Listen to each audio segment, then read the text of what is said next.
Going to go ahead and start 4.3. We're going to cover Riemann sums and definite integrals. Now, don't get too worried about the Riemann sums. It's something we've been doing the past section. So, just kind of a different name for it. Same kind of approach as what we've been doing. All right, we're going to find our right-hand sum. We're going to find our delta x, and we're going to show how it relates to an integral, essentially, taking a bunch of different intervals over a period of time here. So just the nomenclature on this piece, we're going to get a delta inside of two parallel lines on each side. That's called the norm. That just means that we're going to take a general partition. That partition's width is going to be n, or that's just the number of partitions we're taking is n. Okay, we're going to calculate that. We're going to take the limit as the norm goes to as the norm goes to 0 here, which is essentially the same as us taking the limit as infinity goes, or as n goes to infinity.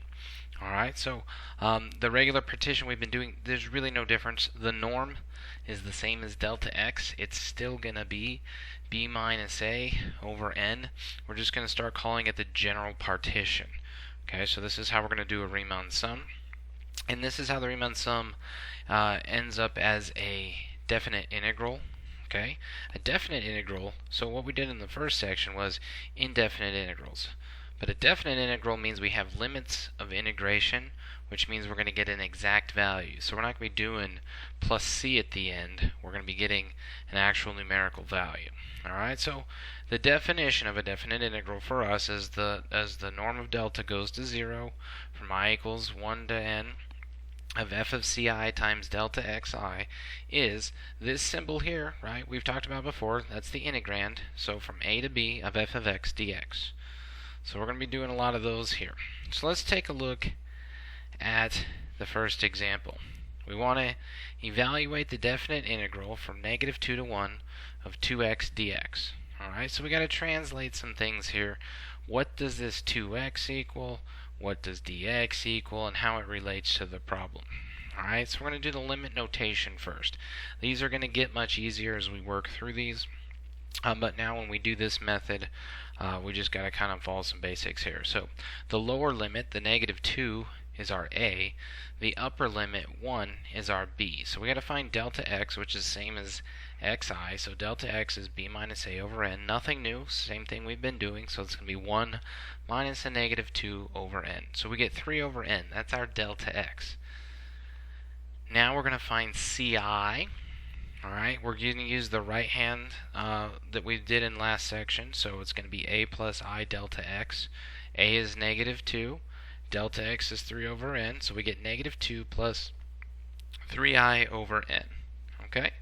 So we're going to rewrite that integral as a sum. So we're going to say the integral from -2 to 1 of 2x dx is the limit as the norm goes to 0 of I equals 1 to n of f of x, or f of ci times delta xi.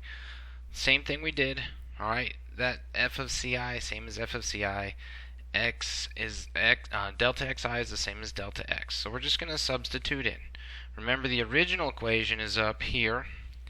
Okay, it's 2x. So we're going to have 2 here times ci. So remember, whatever we get for ci, we're going to replace wherever there's an x in the problem. So that's why it's -2 plus 3i over n times 2. And then times delta x here on the outside. Same exact thing we've been doing. Okay, factor out, so we have a 6 over n we can pull out of this expression. When we do that, we're left with -2 plus 3i over n. Then what do we have to do? Separate the two sums. So 6 over n is going to multiply all this of -2 plus 3 over n. Okay, we can factor that out, so we're left with just the sum of I. Now we got to go back to 4.2, page 2 of the notes, and replace the I summations with its equivalent. Okay, same with the 2, we have to put an n next to it because that was the constant translation, and then the I translation to n is n times n plus 1 over 2. So review 4.2 formulas, or hopefully you wrote those on the side so that you have those with you when you're doing each assignment. I'm not going to get through into too much into the algebra here. I'm going to have you guys do that because we did a whole bunch in the last section. This should be pretty common for you. So we're going to end up taking the limit as n approaches infinity of negative 12 plus 9 plus 9 over n. Well, remember, 9 over infinity goes to 0. So essentially we're left with negative 12 plus 9 plus 0, which gives us negative 3. Now, that's how we solve the integral. That's not going to give us an exact approximation of the area, because if we were to graph this function, it's going to look like this, and our restrictions based on the x-axis. So we're going to go from the curve to the x-axis, from the curve to the x-axis. Well, this is negative area over here, and this is positive area. So this one's obviously dominating.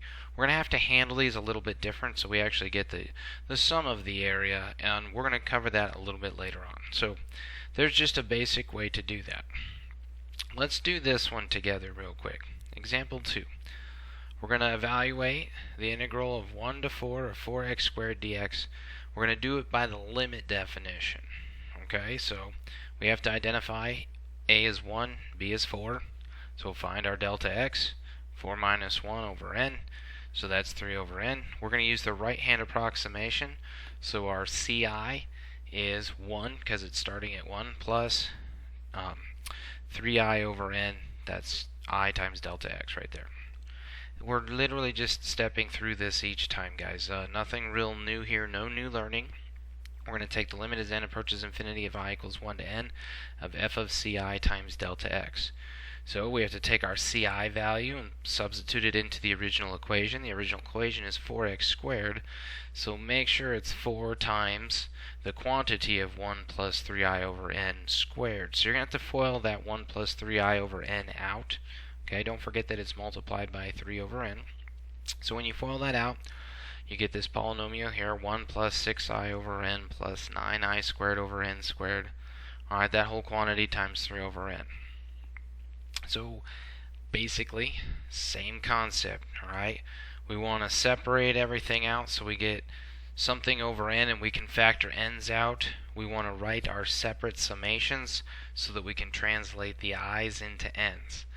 So when we do all that, we get this down here. The limit as n goes to infinity of 4. That 4 can still be out here in front of the summation of I was able to pull a 1 over n out of the first one. Okay, then we have 9 over n squared out of the second one, and that's times the sum of an I. Then we have 27 over n cubed times the sum of an I squared. Same thing as before, referencing theorem 4.2 in the notes. So we're going to replace the I sums with their n equivalent, each one down here, and then we're going to do the algebra. So I'm not really going to talk you through the algebra piece. I kind of wrote it down in the notes. We've FOILed and distributed and multiplied this thing out multiple times through multiple examples. But we're going to get down here.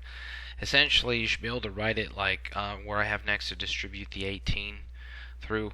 We want to get everything right in terms of individual fractions over n or constants. Okay? Making sure that the n's cancel. So we end up with the limit as n approaches infinity of 12 plus 36 plus 36 over n plus 36 plus 54 over n plus 18 over n squared. Then we actually take the limit. Remember, the limit as n goes to infinity of 1 over n or 1 over n squared or 1 over n cubed. All those terms are going to drop out to 0, so we're just left with 12 plus 36 plus 36, and we get 84. If you need more directive on the algebra, email me, and I'll kind of guide you through that a little bit more. If there's a specific example you want to see or something along those lines, I'll help you out. But I think you should be able to, we've done enough of these now. Hopefully you're okay with doing the algebra on most of those. So we're going to continue on in the next video.